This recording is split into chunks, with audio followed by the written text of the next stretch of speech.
si flagrant entre les États-Unis et Haïti, c'est pas parce qu'au niveau théologique, Dieu nous a abandonnés et qu'entre-temps, Dieu prend soin des États-Unis, mais c'est parce que, comme l'une des causes, notre richesse a été et est et sera volée par les États-Unis. C'est clair, Dieu ne nous a pas abandonnés. De notre côté, il y a la misère. Dieu, s'il nous aime, s'il ne nous abandonne pas, il ne saurait tolérer cette misère. Nous sommes les enfants de Dieu. Est-ce que les États-Unis ne sont pas les enfants de Dieu? Si les États-Unis, eux aussi, sont des enfants de Dieu, est-ce que réellement les États-Unis nous aident? Ou au contraire, est-ce que les États-Unis se cachent derrière des aides pour nous exploiter encore davantage?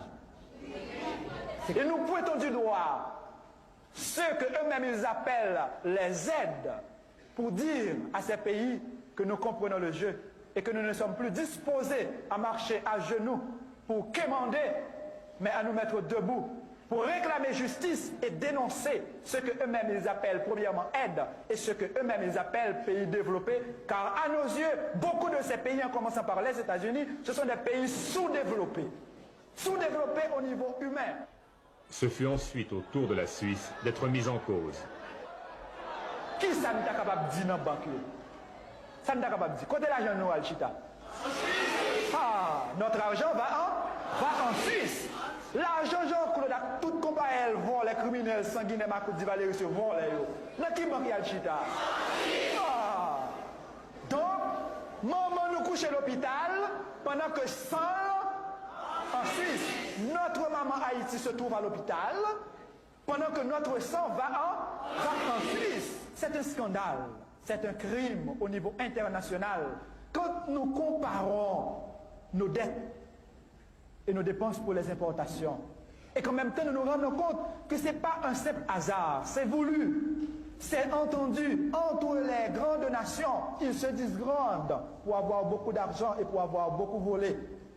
Au-delà de ces voleurs, au-delà de ces corrompus internationaux, nous découvrons naturellement des Suisses, comme des Américains, comme des Canadiens ou des Français, qui ne sont pas aussi corrompus que la corruption internationale.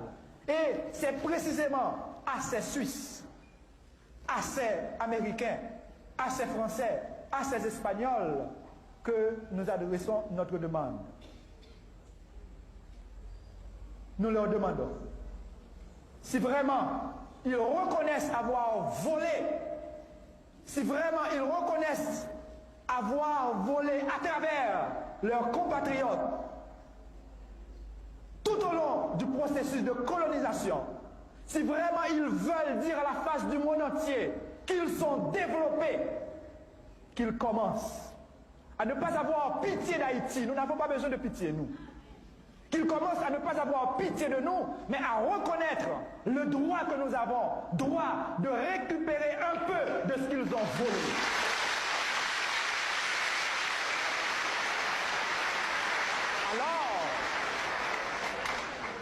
Alors, ils pourront se dire des personnes humaines qui transcendent le matériel pour déboucher sur une dimension spirituelle où la personne humaine se développe continuellement et n'ose pas appeler quelqu'un qui l'a exploité un sous-développé quand lui-même il est le premier sous-développé.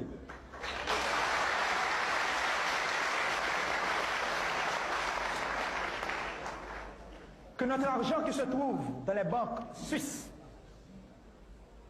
si vraiment des Suisses ou des citoyens du monde reconnaissent que notre sang se trouve dans leurs banques, qu'ils se mettent debout à côté des personnalités honnêtes, internationales, pour dire aidons ce peuple, car son sang se trouve chez nous.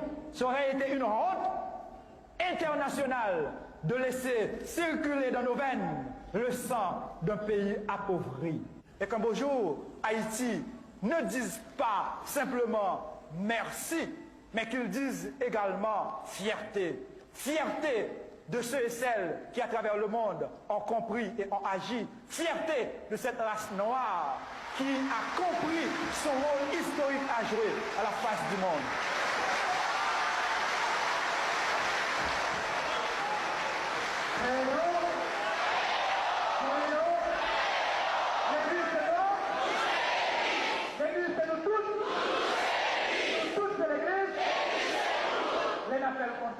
L'arrivée vive, Jean-Montel là, au nom papa, à Christ là, à Frère. Père Aristide, les téléspectateurs ont certainement été frappés, comme nous, par le ton très vif de vos propos, par les critiques que vous teniez dans l'église dimanche. Et vous nous l'avez expliqué en parlant de l'immense attente du peuple haïtien, de son immense espoir, et que cela expliquait votre attitude. Alors, comment vous expliquez cet espoir, cette demande d'attente? Si le ton est vif, il traduit le courage du peuple haïtien de lutter pour une nouvelle Haïti. Si le ton est vif, il traduit la fierté du peuple de savoir qu'elle est exploitée, mais de continuer à lutter pour transformer les structures, pour opérer des changements fondamentaux au cœur du pays, où, à partir de son courage et de sa fierté, il pourra instaurer un monde en Haïti. Autrement dit, en dépit de la mauvaise foi du gouvernement provisoire, en dépit de la corruption nationale et internationale, en dépit de ces structures monstrueuses qui exploitent le peuple, il sait qu'il pourra travailler pour changer, il sait qu'il finira par changer le pays. Voilà l'étoile de l'espérance qui brille aux yeux de l'Haïtien. Nous sourions, mais notre sourire n'est pas un sourire naïf, non. Ce sourire traduit la grandeur du peuple qui reconnaît ses limites, qui reconnaît son courage également. Naturellement, vous savez, il y a le gouvernement et ses alliés, américains et autres, qui s'opposent à ce changement. Mais s'ils s'exposent, ils s'opposent. Le gouvernement, en d'autres termes, s'oppose. En même temps, il s'expose, car le besoin du changement s'impose. Autrement dit, le gouvernement s'oppose et s'expose à une situation explosive. Voilà la réalité. Et si cet espoir était déçu en un mot? Eh bien, nous autres, après déception, nous allons encore de l'avant. Déception ou pas, nous continuons à lutter. Au moins, nous aurons la fierté de mourir debout et ne pas mourir à genoux. C'est ça le peuple haïtien. Nous étions esclaves, nous reconnaissons encore aujourd'hui l'aide internationale, les pays étrangers comme le gouvernement provisoire veulent nous maintenir dans l'esclavage, mais nous refusons de mourir esclaves.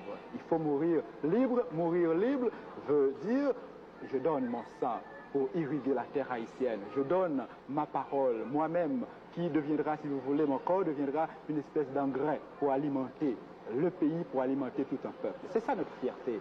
La fierté d'avoir lutté, la fierté de pouvoir lutter pour instaurer un changement ici en Haïti.